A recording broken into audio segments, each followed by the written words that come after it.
President William Ruto has proposed as heads of states committee to oversee the African Union institutional reforms.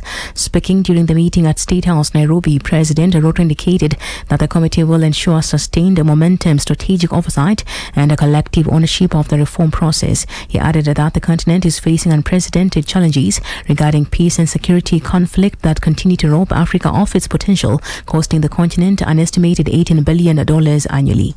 Institutional reforms following the assignment Your Excellencies gave me during the 37th Assembly of Heads of State and Government in Addis last year. This retreat is an opportunity to pause, reflect, and refocus our collective energies towards an African Union that is robust, efficient, and most importantly, fit for purpose. As Your Excellencies will recall, I was tasked with the role of re-energizing the reform process. The 9-member IBC selection panel has been sworn in, paving the way for the recruitment of a new chairperson and other 6 commissioners to the electoral body.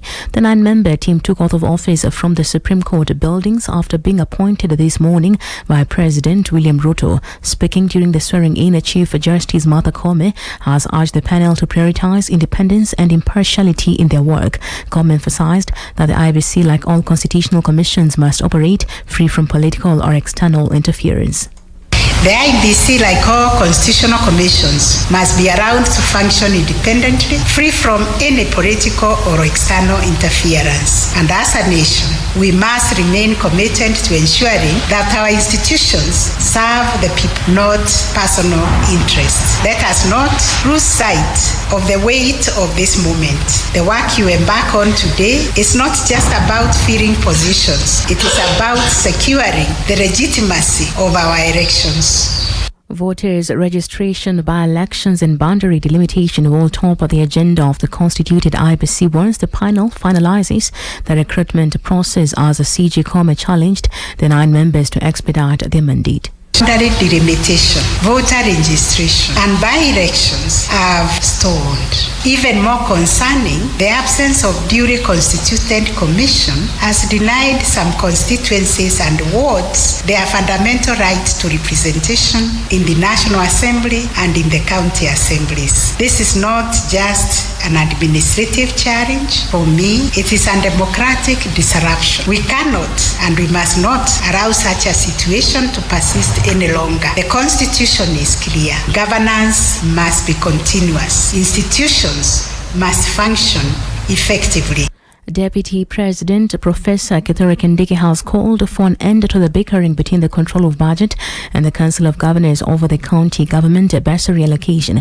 The Control of Budget suspended bursary allocation to county governors, eliciting uproar among governors who have warned of taking legal action if the directive is not rescinded. The governors argue that such responsibility lies with the national government, but Dr. Margaret Nyakango insists that provision of educational services solely lies with the national government. Speaking when hosting the 26th Intergovernmental Budget and Economic Council, Kindiki urged the warring factions to hold dialogue to square out the issues. When you have different institutions, different offices, it is normal for us to have differences of opinion on a matter. What is not normal is to attack each other or to be confrontational and to bring disrepute to any of the offices that are established by our constitution. And therefore, I know we have some differences of opinion around the issue of education support by county governments, which is part of today's agenda. And I'm sure we'll find some consensus around the issue one way or the other.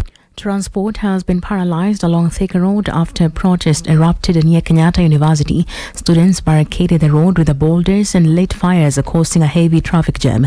The protest was sparked by a week-long power outage at the university, with the students accusing authorities of failing to resolve the issue despite repeated complaints.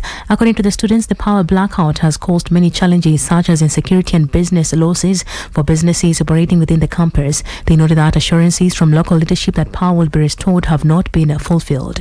I am saying this, and I'm representing those students who are residing outside the campus.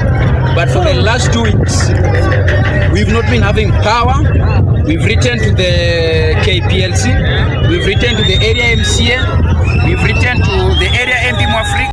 Kisii Senator Richard Onyonka has raised concerns about the misuse of borrowed funds in Kenya, alleging that foreign loans fail to benefit local development. Speaking to the public, Onyonka criticized the lack of accountability in managing loans and called for an investigation into how funds are handled. His remarks come at a time of a growing public distrust over stalled projects and funding gaps, sparking calls for urgent reforms to ensure borrowed money serves its intended purpose. Can I tell you how your country is in a mess?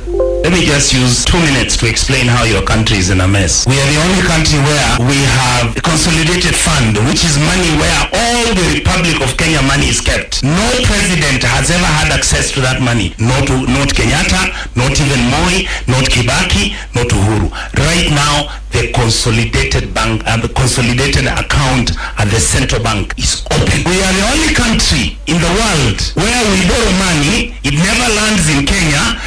And across borders, Interpol has announced the arrest of 17 terrorist suspects, including 2 alleged ISIS members, following an international counter-terrorism operation in East Africa.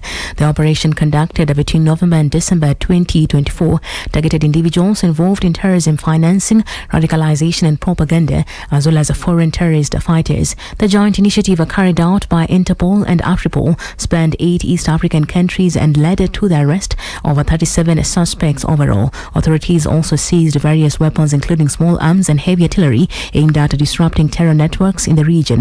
The Interpol said that those arrested include suspected members of ISIS, Al-Shabaab and several foreign terrorist fighters. The operation was part of efforts to strengthen border controls and enhance regional security against the persistent threat of extremist groups. Investigations into the suspects are ongoing. Pearl Radio, the home of fresh and classic hits.